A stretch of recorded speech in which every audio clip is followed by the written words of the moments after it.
অস্ট্রেলিয়ার মাটিতে কঠিন পরীক্ষার আর বেশি দেরি নেই, তাই তো সময় নষ্টেরও সুযোগ নেই। মিরপুরে বাংলাদেশ টেস্ট দলের কয়েক গ্রুপে ভাগ হয়ে ব্যস্ততা।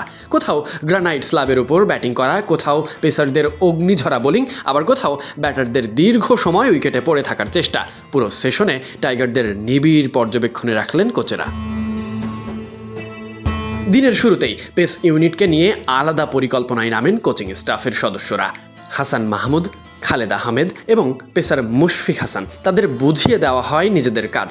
লাইন লেন্থ, গতি, ধারাবাহিকতা নিয়ে কাজ করেন টাইগার পেসাররা নিজেরাই। নতুন বলে সুইং আদায় করা, সঠিক জায়গায় বল ফেলা, এমনকি দীর্ঘ স্পেলে একই তীব্রতা ধরে রাখা, এই সব কিছুতেই ছিল বিশেষ নজর। প্রতিটি ডেলিভারিতে তীক্ষ্ণ নজরদারি ছিল প্রধান কোচ ফিল সিমন্সের।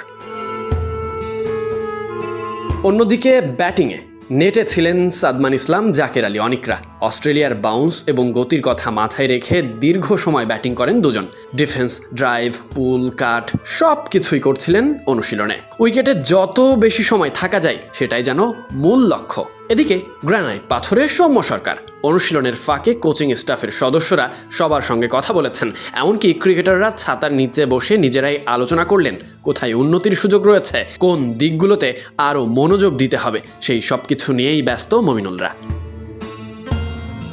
মিরপুরের উইকেটও ছিল আলোচনায়। পেসারদের সহায়ক যেন হয় সেই সব দিক বিবেচনায় রাখা হয়েছে, সেভাবেই উইকেট তৈরি করা হয়েছে। ব্যাটাররাও এই উইকেটের উপরেই অনুশীলন করছে।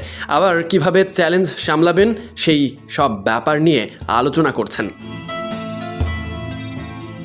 অস্ট্রেলিয়া সফরে যাওয়ার পূর্বে মিরপুরে ছিল পূর্ণাঙ্গ প্রস্তুতির ব্যস্ততা। পেসারদের তীক্ষ্ণ বোলিং, ব্যাটারদের ধৈর্যশীল ব্যাটিং, কোচেদের নিবিড় পর্যবেক্ষণ, সবকিছু যেন একটাই বার্তা দিচ্ছে, অস্ট্রেলিয়া সফরে কঠিন চ্যালেঞ্জে নিজেদের সর্বোচ্চটুকু দিতে হবে। পারবে তো মুশফিক, মমিনুলরা?